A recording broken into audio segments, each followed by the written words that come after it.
Hello, hello, hello. Good day to you. I am joining you live from my closet today because my upstairs floors are currently being worked on. And this is the quietest place I could find to do my video today. So here I am. Also working on the lighting, so if it cuts off, I may or may not reach over there to fix that. Can't worry about it. Anywho, thank you for joining me live today. If you are joining me live, thank you so much for spending some time with me. If you are not live, that is fine too. Just put hashtag replay in the comments so that I know that you stopped by and visited with me for a spell. Today's topic, dealing with your mommy issues. So if we have not met before, my name is Yaminah. I go by Coach Yamz, and I am a life coach who is passionate about helping women to stop doing shit out of obligation so that they can live life on their terms. That's what I'm all about. I want people to live better lives because that's an option that's available to us. And so getting into today's topic, deal with your mommy issues. If there's anybody that you know that could benefit from this topic, please tag them in the comments below. And here we go. So we've heard, I don't know about you, I'm gonna speak for me. I've heard the terms mommy issues, I've heard mother wounds, and in the last couple years, I've heard the term mother hunger. And essentially, all of these are phrases to describe a difficult relationship with a mother, with your mother. A complicated relationship, if that feels better for you.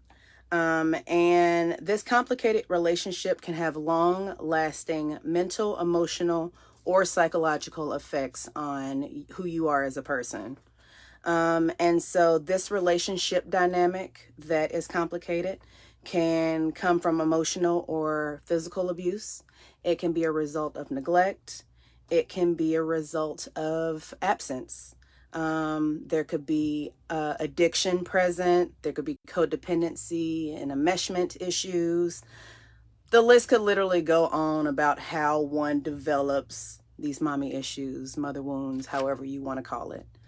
And the things that tend to show up in one's life when they have these mommy issues is you tend to overperform and neglect your own needs so that you feel worthy of love. Showing up, doing the song and dance, making whoever proud of you, pleased of your performance, that's how you're seeking love instead of just knowing that that's inherently yours. You also try not to rock the boat because of fear of abandonment, specifically in relationships. And then there are typically no boundaries. And so you feel that you don't have a voice because you're not feeling like you're empowered to say no, like you have to go with the flow of whatever is going on.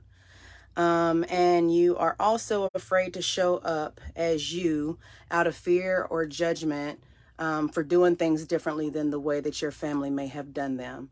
And so if you grew up with a certain religious background, or if you grew up on soul food and you switched to a vegan diet, sometimes people are going to give you shit for that.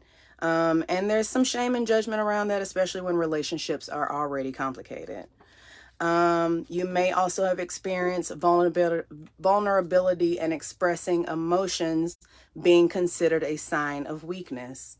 And so because expressing emotions and feelings was not safe, you tucked it all in, and now you're carrying around years and years of emotional baggage. So if any of this has ever sounded like any of you, put me in the comments, because even if it's not mommy issues for you specifically, we've all, I feel, kind of dabbled in these people-pleasing ways. And so, with all of that said, I want you to know that even though you may not have caused these problems, you are going to be the only person that's able to actually remedy this and heal this area of your life. And it doesn't matter if your mother is still alive or if your mother has passed on. This work still has lots of value if you do it. And so I want to give you 3 tips on how you can begin to deal with your mommy issues. And so tip number 1 is to name your pain. During my own version of healing in this area, I realized so heavily that there's lots of power in the words that that we choose to use to describe our trauma or whatever the case may be. But there's just power in being able to name a thing and then be able to logically dissect it and process it and be able to release it, essentially. And naming your pain can look like writing it down. You can write a letter to no one. You're not going to ever send this letter, but you could write a letter, getting all your emotions out, and then burn it when you're done. Or you could talk it out with somebody that's safe. Or you could read books, listen to podcasts, and that kind of thing to help give you the language that you may not know that you're seeking. I know that's what happened for me. When I read the Mother Hunger book, which is going to be the resource for today, it felt like a weight was lifted because I was given words and an understanding that I feel like I'd never had before. I feel like I was seen, and that's what we want. Okay. And then tip number 2 is to feel your feelings. If you've been with me for some weeks now, you know that I'm gonna keep on telling you, you got to feel your feelings. And that's gonna maybe look like anger. It might look like resentment. It could literally look like anything. I know for a while there, distance is what I needed so that I can gain some clarity and figure out what I need and what I like and don't like. So any emotion that you have, super normal. Emotions, feelings, they do not last forever. So even though it is terrifying sometimes to feel the feels, just lean into it. Because the other option is to pack it away and store it for years down the line, and you're going to still have to deal with it. So might as well go and deal with it now. And then we have tip number 3, which is to seek support. And this can look like talking with friends who you feel are safe, family that you feel is safe. This can look like seeking online community. This can look like having a therapist. This can look like having a coach like myself. There's lots of options for working through all the things and finding the support that you need to get you through this period of healing. And so with doing this work, you will be able to set boundaries with anybody. And child, I mean anybody. The hardest person to set boundaries with now is myself. But before that, it was my mother. And now that I can set boundaries with her, baby, I can set boundaries with anybody. You will also, with dealing with your mommy issues, be able to take better care of yourself. Your relationships will improve.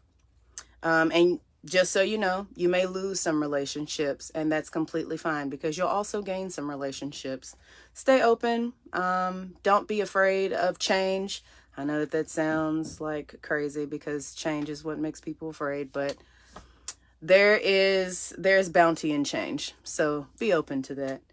And you'll also develop compassion and forgiveness towards your mom. In time, it's no rush. You work through you work through what you got, what you're feeling and all of that. But at some point you will be able to find a peaceful place to settle in with your relationship with your mother when you've done the work. So if there are any questions, please drop those in the comments. And if I don't get to them while I am live, that is okay because I always go back and check comments and I can answer any questions that you may have. And also, the suggested resource for today is Kelly McDaniel's book, Mother Hunger. I feel like it gave great language, great explanations of what's going on biologically and emotionally and all the other things with overcoming this complex relationship that a daughter may have with her mother. And so that's all I got. If you need support healing from your mommy issues, mother hunger, whatever you want to call it, book a time for us to talk. Chat with Yamz.com. That's ChatWithYamz.com. And I will be here again next Monday, 5:30 p.m. Central Standard Time. If you got anything good out of this, share it with somebody that you know. Friend, foe, don't matter. Anybody could learn to learn a thing or two about how to improve their life or how to help somebody else improve their life. So that's all I got. I will put the resource in the comments, and thank you so much. I will see you next Monday. Peace.